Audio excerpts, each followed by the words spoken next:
खाद के अवैध भंडारण और परिवहन पर हुई बड़ी कार्रवाई। पुलिस ने जब्त की अवैध रूप से भंडारित 2000 बोरी खाद, जिसकी अनुमानित कीमत 15 लाख के ऊपर बताया गया। पुलिस द्वारा खाद पर अवैध कार्रवाई किए जाने के बाद जिले भर में खाद के अवैध कारोबारियों में हड़कंप मचा हुआ है। एक तरफ खाद की किल्लत से जूझ रहे किसान और दूसरी तरफ खाद की अवैध कालाबाजारी। खाद के अवैध भंडारण और परिवहन पर बड़ी कार्रवाई। मुखबिर की सूचना पर थाना प्रभारी चोरहटा द्वारा वाहनों की जांच के दौरान दिनांक 8 जून 2025 को चोरहटा के पास ट्रक में अवैध रूप से परिवहन की जा रही खाद की बोरियां पकड़ी गई। ट्रक ड्राइवर को गिरफ्तार कर अवैध खाद से भरा ट्रक जब्त कर चोरहटा थाने में खड़ा कराया गया। आपराधिक प्रकरण दर्ज कराने की कार्रवाई की जा रही है। ट्रक ड्राइवर से मिली सूचना के आधार पर इटौरा बाईपास में कृषि और पुलिस विभाग की टीम ने छापा मारा।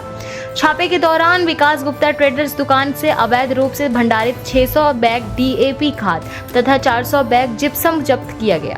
जांच के बाद आरोपियों द्वारा बताए गए पते पर पुलिस, राजस्व और कृषि विभाग के अधिकारियों ने संयुक्त कार्रवाई करते हुए सिरमौर में मनु ट्रेडर्स दुकान की भी जांच की। यहां 1000 बैग खाद का अवैध भंडारण पाया गया। दुकान संचालक के चोरहटा स्थित गोदाम की भी जांच की गई। इसमें भी अवैध रूप से भंडारित खाद को जब्त करने की कार्रवाई की जा रही है। कुल मिलाकर यह कार्रवाई सीएसपी रीवा, थाना प्रभारी चोरहटा, कृषि विभाग के निरीक्षक बीपी सिंह तथा सुरक्षा बल द्वारा की गई। गिरफ्तार किए गए आरोपियों के नाम विकास गुप्ता, कृष्ण कुमार गुप्ता और ट्रक चालक है। पुलिस द्वारा खाद पर अवैध कार्रवाई किए जाने के बाद जिले भर में खाद के अवैध कारोबारियों में हड़कंप मचा हुआ है। पूरे मामले की जानकारी देते हुए सीएसपी ऋतु उपाध्याय ने बताया कि खाद की कालाबाजारी की सूचना मिलने के बाद कार्रवाई की गई, जिसमें 3 आरोपी गिरफ्तार किए गए। पूछताछ की जा रही है। अलग अलग जगह छापामार कार्रवाई के बाद 2000 बोरी जब्त की गई। जरिए मुखबिर सूचना दिनांक 8 जून को हमारे पास जानकारी आती है कि एक ट्रक में अवैध रूप से जो उर्वरक हैं लोड करके ले जाए जा रहे हैं, क्योंकि वाहन चेकिंग लगातार लगाई जा रही है। और वाहन चेकिंग के दौरान हमारी जो चोरहटा थाना की टीम है उनके द्वारा इस ट्रक को रोका गया और जब जांच की गई तो पाया गया कि उसके कोई भी दस्तावेज उसके साथ नहीं थे। तो ट्रक ड्राइवर को पूछताछ के लिए लाया गया और ट्रक को थाने लाया गया। उस संबंध में पूछताछ के दौरान जो जानकारी प्राप्त हुई तो उसमें ये जानकारी प्राप्त हुई कि विकास गुप्ता है जो उनके गोदाम से ये माल लाया गया है। उसके बाद हम जो जानकारी लेकर विकास गुप्ता के गोदाम गए। गोदाम में हमने सर्चिंग की और विकास गुप्ता से पूछताछ की, जिसमें जानकारी मिली कि वो लाइसेंसी नहीं है और वो जो गोदाम है बड़ा कोठार के यहाँ जो विश्वविद्यालय थाना अंतर्गत आता है, वो गोदाम पूर्णतः अवैध है। उस गोदाम में लगभग डीएपी के 160 बैग हमें मिले हैं और अदर जो मिले हैं अदर उर्वरक के वो 500 बैग हमें वहाँ मिले थे, जो पूर्णतः अवैध रूप से रखे गए थे, जिसे कार्यवाही के दौरान जब्त किया गया था। इसी तारतम्य में कार्यवाही में लगातार पूछताछ में अन्य नाम भी सामने आ रहे थे, अन्य ऐसे ट्रेडर्स भी सामने आ रहे थे जो इस तरीके के अवैध रूप से संग्रहण कर रहे हैं उर्वरक का।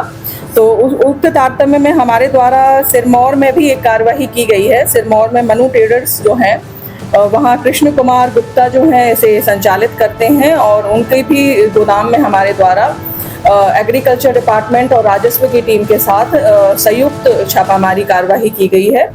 और इसमें लगभग 1000 बैग जो हैं वो डीएपी, यूरिया और पोटास जो संयुक्त रूप से मिले हुए हैं, जिनकी सैंपलिंग की गई है और उन्हें जब्त किया गया है। इसके साथ लगातार हम पूछताछ के दौरान और भी गोदाम और भी जो हैं विक्रेता उनकी जानकारी निकालने का प्रयास कर रहे हैं। इसमें